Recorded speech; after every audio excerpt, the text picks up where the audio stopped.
Hi all, welcome back to Commerce with me, your homely classes. In the previous class, you have learned about internal sources of recruitment, and today you are going to learn about external sources of recruitment. So, the first one is advertisement. It is usually the most preferred or the common method of external source of recruitment. And we are most familiar with this technique, that is advertisement. The advertisement can be given in newspaper, any professional journals or social medias, internet, any kind of platform can be used for advertising. And the advertisement contains the details regarding the job, like nature of the job or the type of the job, skills required, qualification, experience, etc. So these details help the prospective candidate to evaluate himself against the requirements of the job. The second method is employment exchange. This employment exchange is an office which is run by the government, and this office stores the details of unemployed persons like name, their educational qualification, place, qualification, etc. These informations are supplied to the employers when required by them at the time of any vacancies available in their office.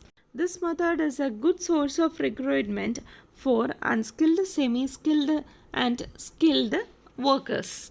Next one is unsolicited applications.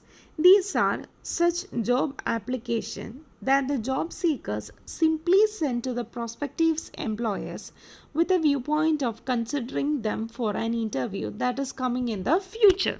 They are just simply sending it without knowing about any vacancy, or there may not be any vacancy in that organization. So this job seekers or the unemployed persons will be simply sending this job applications so that when there is any interview or vacancy in the near future, they will be considered.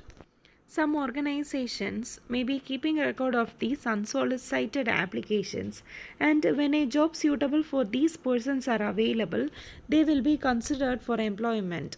But some organizations do not promote this kind of unsolicited applications. The next method is campus recruitment. It is also known as campus placement. You all might have faced this kind of external recruitment technique. In this type strategies, there will be a placement cell in the educational institution itself, and they will be working in collaboration with some kind of organizations. So this organization will be approaching the college or the university or the educational institution, and they will be conducting some kind of interview or test for selecting the best students. And the selected students are offered job upon graduation. The strategy is adopted where the fresh talents or the freshers are required for a particular kind of job. Next method of external recruitment is labor contractors, and this method is usually adopted where unskilled employees are required. So this labor contractor are such kind of contractors who supply workers for a specified task and for a fixed period of time. So they supply unskilled type of workers when required by the employers. Nowadays you can see most of the building workers or the construction workers comes from other states. How does they reach Kerala, or how does they reach these employers? These are supplied by labor contractors. They supply them to the employers whenever required by them for a particular period and for a particular task. Next source of external recruitment is recruitment agencies or recruitment consultants or headhunters.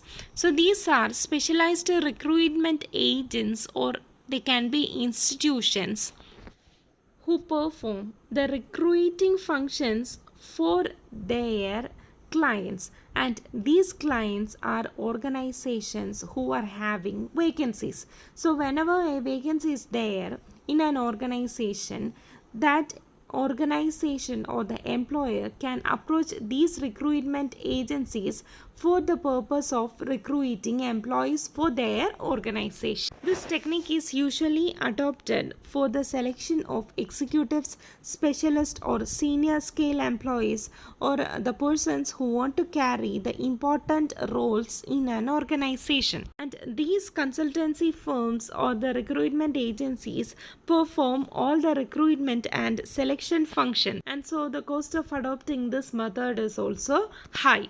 Next one is job fair.